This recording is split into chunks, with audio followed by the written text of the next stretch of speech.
Okay, hello everybody. Now, if there's a lack of edits, that's my apologies. But welcome to the first ever episode of the wrestling content on this. It has already been, and I am already watching it live, 13 minutes into Raw, and by fuck is the first 10 minutes scarce. It starts off with Seth Rollins cutting a promo, a pretty damn good promo, because it's Seth fucking Rollins. Sorry, freaking. I don't do that PG here. And Paul coming out looking like... just dishevelled, honestly, looking like death. And he also says, fuck around, find out, fuck around, F5. And Brock Lesnar comes out.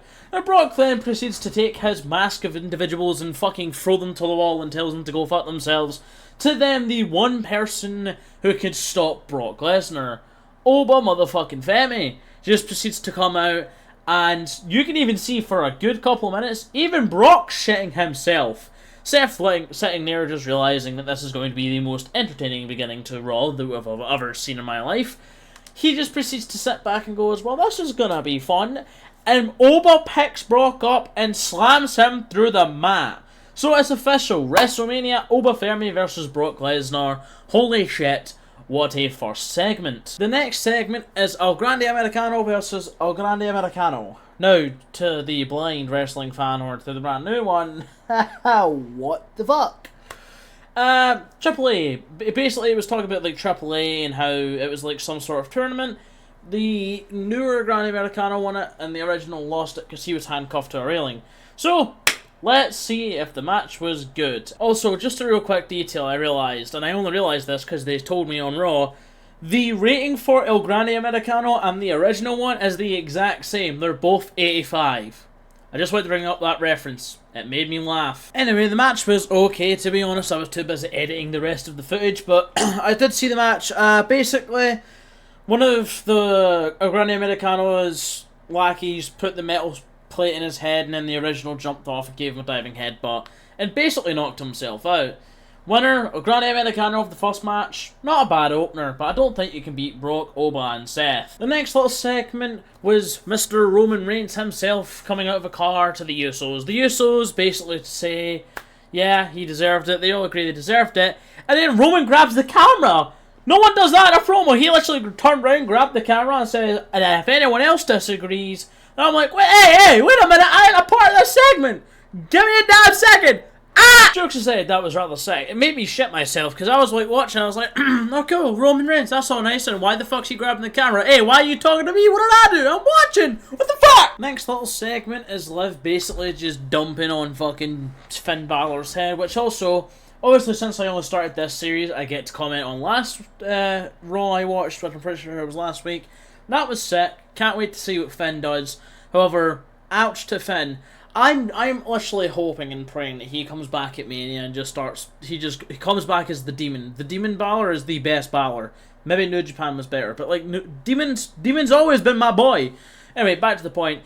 She basically cuts a promo on how she's gonna obviously beat Victoria at WrestleMania, but mainly I only care about the Finn stuff because I'm like, damn, that's my boy Finn. What the fuck are you doing, bro? He's chill as hell. Two more things. Obviously, Dom was fighting at Triple A. That looked like a really good match against Vikingo. And he is not medically cleared now, so let's hope he gets cleared for WrestleMania, because even if you don't like him, he's a damn good worker. Speaking of Dominic, he is also apparently going to be going back to getting his Intercontinental Championship back for Penta. Also, Penta becoming Intercontinental Champion, he should hold it, no one else should dethrone him. That man deserves the title. He's been in just every week, just always there. Let the man hold the damn belt, please, I'm begging. Speaking of Penta, apparently he's going to be going back with Rey Fenix and forming the Lucha Bros, one of my personal favourite tag teams of all time, because if you ever seen them fight the Young Bucks, shit was peak. But no, I can't wait to see that. Also, later on in the Raw, we're also going to find out who he's fighting, so as of now, I have no fucking clue who that's going to be for the Intercontinental Championship, but he well deserves it, as I mentioned previously, and in it, you can literally put Penta in a fucking ring with a broomstick, and he's going to make a 5-star match. That's just Penta. I may be glazing, but guess what? It's a damn fair glaze. He's sick as hell. Then back to Roman Reigns. Now, I'm not going to be the most biggest Roman Reigns glazer, and if I keep making these videos, you're going to find that out. I'm not the massive Roman glazer. However, I can always respect the man and what he's done for the company. So he then sits here and talks about family and how they owe him an apology for obviously disrespecting his dad. Also, that was pretty fucking savage from Punk. And he says he doesn't need an apology. The Usos do. So he's going to go out there and do that. So I believe that might be what the next segment is. As I say, I don't know. I'm recording as I'm watching. So if this is a bad way to do it, then I apologise. I'm figuring it out. Give me a break. The next match was then AJ Lee versus Bayley. It was actually a pretty good match. It was obviously both veterans going at it and at it. AJ Lee is, of course, the one going still with the championship. She deserves it, to be fair with her. It was a good match, but obviously I think Bayley needs to be used just that little bit more. That's my personal opinion though, but AJ Lee for the win. After a commercial break and after the match, just as AJ Lee was about to head back, Becky Lynch attacks her and then smacks her with the belt. I don't get this whole Becky Lynch and AJ thing. I feel it was over after AJ won the belt. I feel like we're dragging it on now, but I guess it's a match at WrestleMania. Sure, it'll be another spot, but I just feel that if you're going to make a belt, like have a match for the title, you have to have like a good proper match. Because I'm not saying they're not both great wrestlers; they are both great wrestlers. It's just we've seen it so much. You need some, momentum for different superstars as well. There's so many people on the fucking roster that could use that spot, like Lyra Valkyria or something. Like I get it. It's like a gauntlet match, and then obviously Bayley lost the match. Then Becky comes back out, but like anyone else could have done there. I don't know. I guess that's more of my first con of the whole entire show so far. After that, though, they then show the Randy Orton 2009 turn. That's what I'm calling it, because that's the best version of Randy Orton that was a heel, 2009. I tell you what, I'm damn happy to see this, and I think it makes a match for WrestleMania that 10 times better. I mean, I thought it was dumb for Drew to drop the title way before WrestleMania. I thought it was dumb, and I think it was especially dumb not to even do it on Elimination Chamber. However, Randy Orton turning heel and beating the absolute piss stains out of Cody Rhodes, you know what? My bad, Paul. I'm starting to trust you now. I apologise. But no, that's going to be a great match. Okay, so next match is obviously Penta. Now, he cuts a promo in the beginning, and I don't think I've ever seen an Intercontinental Champion so fucking over more in my life. But back to the point is, his first ever defense is against Dragon Lee, and it seems like, now don't quote me on this, don't quote me, I'm not that smart. It seems like it's going to be an open challenge every single week. He's also going to be defending on AAA, so Penta's going to be a fighting champion, because that's exactly what he wants to be. The fact that they're both doing the Intercontinental and the US Championships, both having opening challenges, I think that makes them both interesting. But what I don't like is the fact that the US Champions are also going in the Royal Rumble. Have you noticed that recently too when you've been watching the WWE product? The Intercontinental and the US Champions have always been like the Royal Rumble, the Elimination Chamber and stuff like that. That doesn't make sense to me. They're already champions. They do not need another one. However, I also kind of get it at the same time. It's weird. It's just weird. But open challenges, I fuck with. Heavily. Penta, of course, wins the match against Dragon Lee, but holy shit, it was a pretty damn good match. Dare I say, the best match in the show so far. Best segment obviously goes to the Brock and Oba and Seth one. Best match so far is the Intercontinental match. But, of course, there is only, an hour and 34 in the episode, so we shall see until the rest of it. But so far, Penta and fucking Dragon Lee tore the house down. Next is the Vision, with Logan Paul, Austin Theory, and Paul Heyman. Paul Heyman simply states that they need belts, they need titles before they can go after Seth, which I think is fucking smart. I mean, it's Paul fucking Heyman, he's the GOAT. Why are we surprised here? So, looks like it's going to be the Vision going towards the Usos.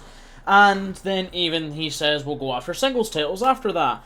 I think this is a good reinvention for the Vision, except from coming out every single week talking shit and then nothing really happening. So, it looks like we're having another tag team, which, to be fair, the tag team matches have been pretty damn decent recently, so I ain't really complaining. That looks like the Usos versus the Vision at WrestleMania so far. So, everyone buckle up, because that could be a pretty damn good match. Okay, we had Natty. That's her name. I'm not calling her Natty, it's Natalya to me, that's all it has been. But Natalya versus Maxine Dupree. I'm not a massive fan of both of them, but I obviously respect it. It was an okay match, but Natalya came out on top. It kind of just felt a bit filler, but it was an okay match. Not that bad. The only reason I say it's okay, before a lot of people jump on the bandwagon, you went from a really good match from Penta and Dragon Lee to that. That's all I'm saying. It's just like, So it's like going down a hill, right, in a shopping cart. It's just kind of down. But it was a good match, so it kind of just, you know, flattened out. It was fine. And Raw has this exclusive interview of Randy Orton. No, it doesn't, because Orton was on the phone for the first 5 seconds of it or so, talking to some mysterious person. I wonder who that would be, actually. I'm kind of curious. Obviously, I would make a dead joke right now, like Ted DiBiase Jr., but probably not the best. I mean, fuck, it could be. Maybe he actually got out of that financial trouble. If you know, you know. But back to the point is he also ended the promo by saying, just remember, Cole, there is more than one royal family. Well, wrestling has more than one royal family, but, you know, the point still stands. I'm kind of excited to see where this goes now. It's kind of just adding more lingering and lingering. Also, if you watched Raw, can we talk about the camera quality? Why the fuck was it in, like, 1 bit? Shit was ass. But pretty exciting. He will be there next week on SmackDown. Now, I'm bearing in mind, it's going to be harder for me to cover SmackDown, because I don't watch SmackDown when it's live because of how fucking annoying the ads are. But, you know, I'll cover it. It'll take longer, but Raw is my main show. That's my personal opinion. I've always loved Raw. But no, Randy Orton, live on SmackDown next week. More mystery to it. Okay, now this is a totally serious segment, and I say this with seriousness. It is Kofi talking to Javon, and Javon was hyping up Dragon on how much of a good match he had. Then obviously Kofi comes along and speaks to Javon.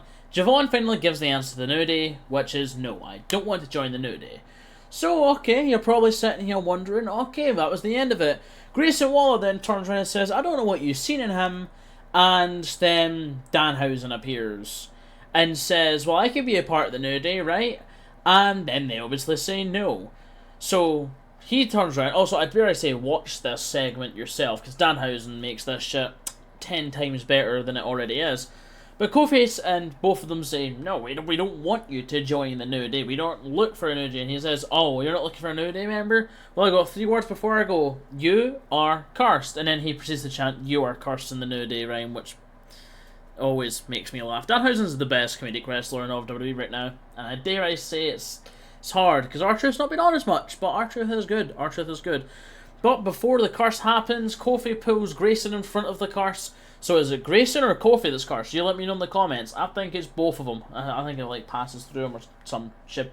I don't know, but they're both cursed. And then Michael Cole proceeded to shout, Danhausen rocks. Danhausen rocks. These segments are hilarious, to be fair. But no, please go watch that, because that shit's hilarious. Next match is Stephanie Vaquer versus Raquel Rodriguez. Now, big fucking hallelujah to Stephanie Vaquer being right back. Also, did they change her theme song?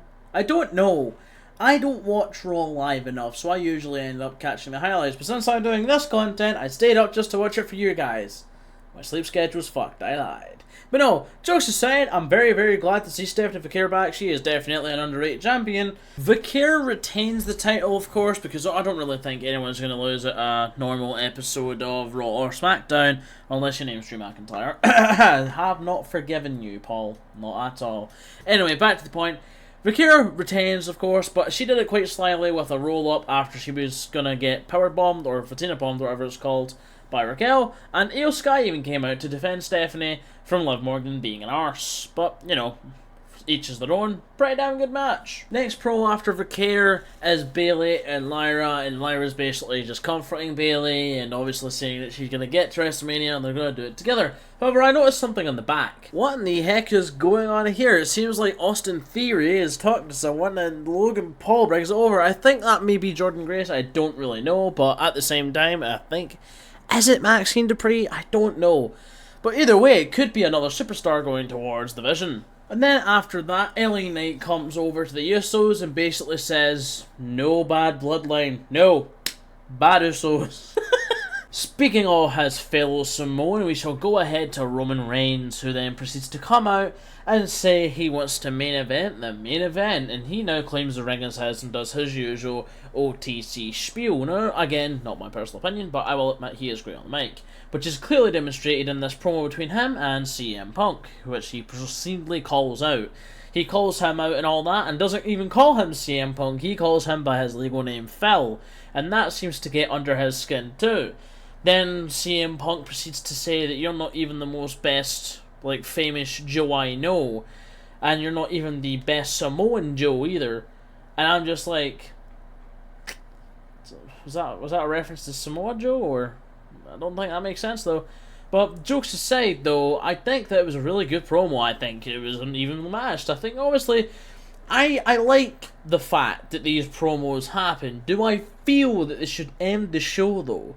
No. Now I don't get why a lot of people haven't brought this up more. It makes no sense to me that the show should end on a promo. I feel the show should end on a match.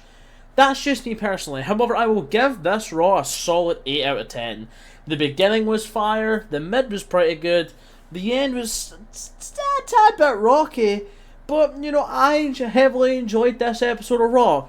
Now, I have a question to ask you folks. Would you like to see me live stream my reactions to WWE stuff? Not SmackDowns though, SmackDowns are off limits unless it's like a really fire SmackDown, but SmackDowns right now with the ads and shit pisses me off. But would you like to see me do PLEs and Raws? Please let me know in the comments if you'd like to see more live streams on them. Thanks so much for watching. I shall catch you all next week on Raw, and also a couple of days from now on SmackDown as well, because I will be doing videos on SmackDown just the next day because I ain't fucking staying up and watching it. Also, I shall see you all for a couple hours from now when I'm streaming. I will be back on streaming for the new Day by Daylight update. Thanks so much for watching. I hope you enjoyed the first ever episode of me doing wrestling, and I shall see you all next time.